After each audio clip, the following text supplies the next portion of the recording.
वेगवेगळ्या प्रकारच्या अडचणी वाढतच ज्यावेळी राहतात तेव्हा कुठे ना कुठेतरी राहू आपल्या जीवनामध्ये ऍक्टिव्ह आहे हे आपण समजलं पाहिजे. वरतून राहू हा सगळ्यात जास्त घाई करणारा ग्रह आहे. त्याला जे काही लगेच पाहिजे, फास्ट. राहूच्या महादशेमध्ये लोक येतात, नाही गुरुजी आम्हाला काहीतरी सांगा, आम्हाला काहीतरी तुम्ही द्या.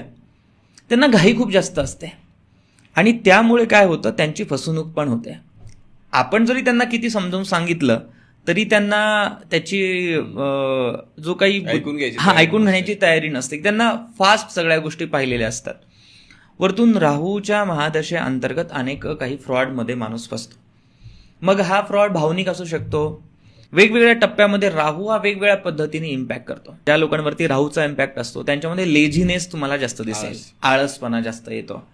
ते ना फक्त त्यांच्या कल्पना विश्वामध्ये असतात सगळ्यात जास्त. आपण हे करू ते करू, पण जेव्हा कृतीचा विषय येतो त्यावेळी कुठे ना कुठेतरी ते मागे येतात.